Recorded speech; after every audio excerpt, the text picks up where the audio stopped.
Hello everyone, Charles Watts here. Welcome to another edition of Inside Arsenal. It is Friday, of course, one day away now from that big game at Chelsea at Stamford Bridge. Premier League is back. Hallelujah. And Mikel Arteta has been speaking about that game this morning at his press conference at London Colney. So we've got plenty to discuss. Got some updates on Bukayo, Saka, on William Saliba, on general team news. You've been talking about Pochettino, Chelsea. We've got lots of questions and comments from you guys.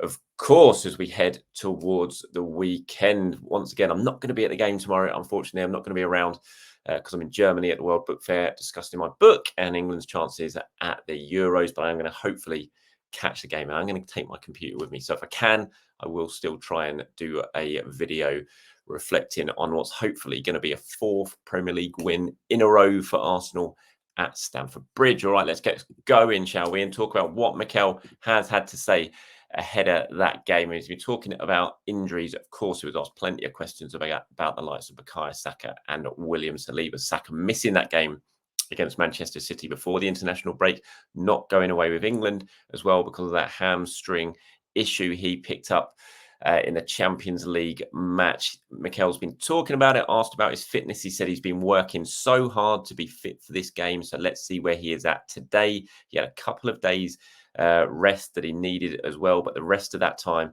has not been rest for him because he needed to do treatment and train to be ready for Chelsea. He was asked whether he wants to play on Saturday. He says, I'm sure he wants to play. I don't see any player there who doesn't want to be in the starting 11. So it sounds quite positive on Bukayo. Mikel was saying, look, he's not this today is going to be the first training session that he's had with the squad because they've all been away on internationals. They've all come back yesterday or so, and today is going to be the first proper training session.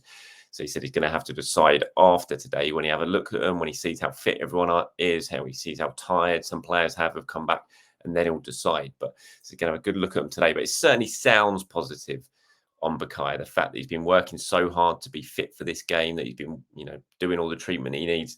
It sounds to me like he's going to be fit, but it's very hard to judge when it comes to Mikel Arteta when he's talking about team news and when he's talking about players. But yeah, I thought it was quite positive comments from him on Saka, on Saliba as well. I think he's going to be fine. He was asked about the toe injury that he's been that he's been managing the last few weeks. He was asking if it's something that could be a sort of recurring thing that goes through the season. He said, hopefully not. He's been carrying it for a few weeks now, and we have to use that time to settle.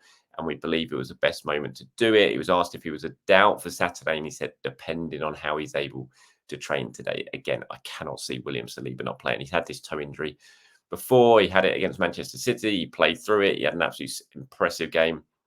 He's had 2 weeks to rest. Basically, he didn't go away with France, of course, when Mikel's saying this was the time to really try and manage that issue, to give him that bit of a rest. I can't see that he's not going to play tomorrow. I think if he's remotely fit, that he's going to play. And hopefully this isn't something that is going to be going on and on and on throughout the season, that he's not going to have to manage it. It seems like a strange injury. No one's actually sort of got to the bottom of exactly what it is. It seems, you don't often hear of players suffering this sort of recurring big toe injury that Saliba seems to have. The good thing is that it certainly didn't seem to impact him against Manchester City. But one thing you don't want to be doing with players is continually having to give them injections and that sort of thing to get them through the game. That's not going to do them any good long term. So hopefully it's something that Arsenal can, if not manage, but actually treat well, so that it becomes not an issue anymore. But if it is an issue, then hopefully it's something Arsenal can manage and get him through games without the need for constant injections and things like that. In terms of, he was asking, what start 11 do you know in your mind what it's going to pick? And of course, like yesterday's video, I spoke at length about who I think could start this game and who I would like to see start this game. I said that team selection that I wanted. If Thomas Partey's fit, I think he plays midfield for me with Declan Rice and Martin Odegaard. And Mikel was asking, do you know what team you're going to pick? He said, I do have an idea, but I have to see them all together today and how everybody is, because we have a lot of people traveling around the world with a lot of minutes in their legs. And I want to judge what is best for tomorrow, not only in terms of what I want tactically, but how the energy is, how the mood is, how the spirit is. In order to do that, I'm going to have a better clue after the training session today. Now, of course, Arsenal do have what is now a very, very big Champions League game away from home on Tuesday night in Spain against Seville after the defeat last time out. this is a really important game. Arsenal can't really afford to lose in Seville. They need to get something from that game before they come back and have the 2 back-to-back home games in that group. The defeat it's not sort of put them behind the curve in the group, but it's just put a little bit of extra pressure on them, and you feel like they need to go to Seville and get something, which is not going to be easy, no matter how inconsistent Seville have been in the league. We know what they're like in Europe. We know how consistent they are in Europe. The results they pick up in Europe, especially at home, that is not going to be an easy game. So whether that comes into Arteta's team selection thinking on Saturday evening, I don't know. Potentially it will. I don't.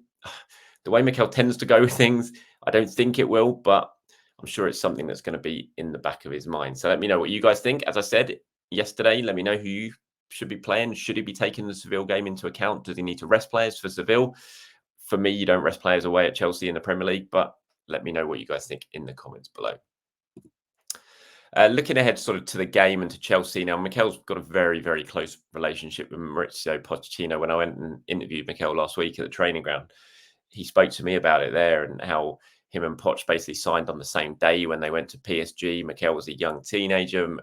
Poch was a really experienced player. He's just come in, both came to the club. They stayed in the same hotel with each other for like 3 months, basically, as they were getting used to the city and used to the club. And Pochettino really took Mikel under his wing. Mikel, in the press conference today, he said he treated him like his little brother, and that Mikel said he'll always be grateful of what Pochettino has given him, both in terms of when they were players, but also in Mikel's management career. When Mikel made the move, Poch wanted him at Spurs. I don't think that was going to ever happen because of his Arsenal connection, obviously, but he did give him a lot of good advice, and Mikel was very, very grateful for that. Looking ahead to the game on Saturday, so it's a big game. We know there is a big history between the two clubs and the type of games that we've played against them. It's a very different one, I think. This season, I've been really impressed by Chelsea. They deserve much more than what they've got in the table. I think what Mauricio is doing in a short time is phenomenal, and we're going to have to be at our best tomorrow. Sort of looking at Chelsea's form, he said, I think when you look at, first of all, the managing and the coaching staff they have, the history of the club they have, the players and the squad they have, it's going to happen. I think it's happened pretty quickly, not only in the last 3 results, but I think they deserve much more in terms of results and points than what they've got already. So I can see them going to be up there. I think Chelsea, a lot has been said about Chelsea this season, their early season form, their early season results, but I think Arteta is right. They have played a lot better than some of the results that they've got, and the big factor is that they haven't been taking their chances. They've been creating loads of chances, but they just haven't been taking them. The last couple of games they've done that. They scored a lot of goals at Burnley. I think it was 4 against Burnley. Obviously went to Fulham and won. Mudryk got his first goal, and there are just signs that they are beginning to click now, and the decent performances that they've been putting in have now started leading to results. And anyone thinking this is going to be an easy game for Arsenal, you can't. Honestly, it is absolutely not going to be an easy game for Arsenal. The one at Stamford Bridge last season, that was an easy game. Arsenal were brilliant, Chelsea were awful. I cannot see any way that that's going to be a similar game. It's going to be 5:30, of course, which is always means a much more intense atmosphere than the lunchtime kickoff than it was last season. And I think Arsenal are going to have to be at their very, very best. It's another really intriguing game, another big test for Arsenal. And after what they did against Manchester City, if they could back that up by going to Stamford Bridge, getting a result away from home, it would just be huge. And it would just really continue that momentum that was starting to build before the international break in the Premier League. And hopefully they can continue with that this time around. Mikel, I thought this was quite interesting. He was asked about Jack Wilshere, who we know during the international break has had talks with Colorado Rapids about potentially going there and being their new manager. KSC, obviously the owners of Colorado Rapids, the Cronkies. And Mikel was asked about Jack and being targeted for the job. And he said, look, I'm really happy that Jack is part of the setup. I think he's done really well and he's brought something I think was really necessary to the academy and around the place. These things are going to happen when people are doing well. He is going to get traction, and then it will come down to him to make what he believes is the best decision for his career. It's going to be really interesting to see what happens with Jack over the next couple of weeks or so, and the potential of taking this job. There are other managers in the frame. It's not just him, of course. So I think it's just purely down to Jack making the decision. KSC and the Cronkies, they have to make the decision as well, whether they go for someone as inexperienced as Jack, which they've done before. They did it with the Rams when they brought Sean McVay in and had huge success. They did it with Arteta and he's had huge success. So I don't think it will scare them, Jack's lack of experience. But there are other managers in the frame. For Wiltshire, it is a big decision, like Mikel says. If he goes there, such a young age, moving away from the club that he knows so well, where he almost has this comfort blanket of being Jack Wilshere, basically, and Arsenal. He's not going to have that when he goes to Colorado. He hasn't got that same relationship with the club, relationship with the staff, with everyone there. So it will be a big, big decision for him. Personally, I've said it before, I think he should stay. I think he should do at least another year here, learning at the 18s before he moves into his first senior role. Still very young, still learning. Arsenal brought him here, and they brought him here for a reason. Wilshere and Mert, Saka and Edu, they all brought him here for a reason. They knew he was inexperienced, but they were willing to take that risk because of who he was and what they felt he could bring to the club and that sort of relationship that he had. And I think it's done well so far. That relationship has served him well so far. He's had a good first season. He's still got a lot to learn. So I'd be staying here if I was Jack Wilshere. Okay, let's move on to some of your questions and comments now, shall we? There's a couple here. I got one from John and one from Henry. John says, I'd put Tomi on the left, it means against Chelsea, as he's been solid every time he's been on the pitch. Zinny has been a bit risky, wayward passes, gifting the ball to the opposition and letting them attack us on the break. Bring Zinny on later if we need his style, but it all depends how they set up. Henry says, Charles, you say the back four picks itself, but do you not think if James is fit for Chelsea that Arteta might opt for Tomi at left back to deal with the threat of James Sterling or James and Madueke? They're both very good shouts. Look, Tomiyasu, I'm a big fan of Tomiyasu, and I think if he does start, I'd have no issue with that. But I still think Tomiyasu is he's always Mikel's. It feels like he's Mikel's first sub. He's the person he brings on to see out the game, to add that extra strength for the first half, for the final half an hour. I think he'll start with Zinchenko. I really do, because he'll want to get control of the game. And I think with Zinchenko in the team, he'll be a lot more confident that Arsenal can get control of the game and then win it. And then I think from trying to be in a winning position to then see out the game, that's when he turns to Tomi. And I think we're seeing that more and more. Well, we saw it all last season. I think we're seeing it this season. I think you kind of look at the players that Arteta brings on now to see out games. It almost makes the team stronger, certainly makes them defensively stronger. I think you look at what he did against Chelsea, the sort of power, the physicality that he brought on, against Manchester City to see out that game made a big, big impact. He brought on Tomi for the final half hour, brought on Partey, brought on Havertz. Suddenly you just had this, a lot more sort of physical and strong and tall spine in the team. And, I think that'll be the same at Stamford Bridge. I think he'll go for the look to get control of the game with Zinchenko at left back. And then hopefully once the game potentially is in Arsenal's hands, then you bring on the likes of Tomi to help see the game out. Because I think if you're trying to see a game out and you bring on Zinchenko, you're potentially weakening yourself defensively a little bit in that regard. If you're going to be under pressure, if a team's pushing back, trying to get the goal, because we know Zinchenko's probably not, well, he's not as good a defender as Tomiyasu. But I think that's why I think Zinchenko starts, try and win the game, and then you bring on Tomiyasu to try and see it out. Here's one from Devon. By the looks of it, says, hi, Charles. Quick question, if I may. Did you start writing the book on the premise that Arsenal were going to win the Premier League? Would you write another one if we win it this season? Good luck with your Germany trip. Thank you very much. No, I didn't start writing the book on the premise that Arsenal were going to win the Premier League. Obviously, I was approached by the publisher and asked if I would like to write it. We had that discussion, and it was that Arsenal were top of the table at that point. It was about February time, so about 5 points clear. And obviously, the hope was they were going to go on and win it, and that would be the perfect ending to the book. But we always said when it was first discussed, when they first approached me about it, it wasn't about winning a title. It was about the journey that the club's been on. So, win it or not win it, it was, either way, it was going to happen, because we felt the story, was excellent and strong and really interesting to tell anyway. It wasn't just about silverware. It wasn't just about winning a trophy. And, that would have been great. You would have given it a dream ending. But no, it wasn't just about that. And look, there is going to be an updated version of the book coming out next summer anyway, because it's going to be the paperback version. So I will start writing that soon. And, what happens this season will be in that updated version as well. So it's not going to be a brand new book, but it's going to be an updated version for when it comes out for the paperback release next year. Here's one from Creedy2077 says, hey, Charles, what's your opinion on Jesus' time at Arsenal? Do you feel he offers more as a 9 than those currently available in the market? I had high hopes for him before his injury and his numbers were good. He enhanced those around him in the front line, but he seems to be becoming a rotation player. Do you feel what he offers in terms of link-up play is more beneficial than a traditional 9? Would you would offer, should we be going for likes of Tomi, or should we bring back Jesus back as our long-term 9? Would be curious to see how Arteta sees it. If Jesus could add more goals to his game, he has potential to become a great number 9. Look, my opinion on Jesus' time at Arsenal has been a fantastic signing, and I don't think he's become a rotation player. I think he's been forced to become a rotation player this season because of the injuries he's had around him. Saka's been injured or Martinelli's been injured. We've never seen. Hopefully, if they start this game on Saturday, it'll be the first time they've all started a Premier League game together this season in the Premier League. And, that's Arsenal's strongest front line. And Jesus is very much still the number 9 in that. It's just he's such a good player. He can give you so much more that when there is a Martinelli injury or there is a Saka injury, he seems to be the player who gets moved out wide because he's got that ability to play those positions because he's so good. But in my opinion, it's been a fantastic signing. I mean, last season he was great. The injury obviously was such a disappointment and it stopped him in his tracks because he played so well.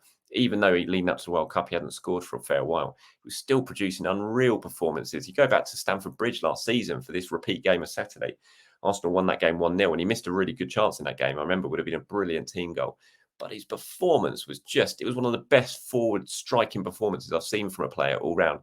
He was so transformational in Arsenal's play last season. And I think it's easily forgotten because of his injury layoff, because he's been having to be rotated now to fill in for other injured players, that it's like, oh, Arsenal have to go out and get a number 9. They have to. If Jesus is fit and stays fit all season, I'm quite happy for Arsenal not to sign a number 9 in January and to play the season of Jesus, because I think he'll score 20 goals this season. I really, really do. I think he's quality, and I think a lot of people have forgotten just how good he is because of what happened with the injury last season and because he's been having to be moved and play in other positions so far because of injuries all around him. Here's one from the Dictionary 66. He says, Charles, informative content. Thanks. Do we need Saka backup or a Saka upgrade? I think recent Arteta signings are upgrades. Timber, Rice, Havertz, Raya. What's your opinion? I think at this stage of the project, getting backups is either stagnation or a lack of ambition. I get what you're saying. And I think, he does look, I think when I say upgrades on starting 11 anyway, I think Arteta, it's not so much about starting 11 out. I think what he was doing in the summer was trying to just make it everyone at the same level so he could bring players in, rotate them out, and there wouldn't be this big drop-off in form. But in terms of Saka upgrade, how do you upgrade on Saka? I don't see it. He's 22 years old. He's doing what he's doing. He makes things happen for Arsenal game after game. I just don't get how you upgrade on Bukayo Saka. I really, honestly don't. I think he's, maybe you look at Mo Salah, because of what the numbers that he produces week after week. But look at the age of Mo Salah.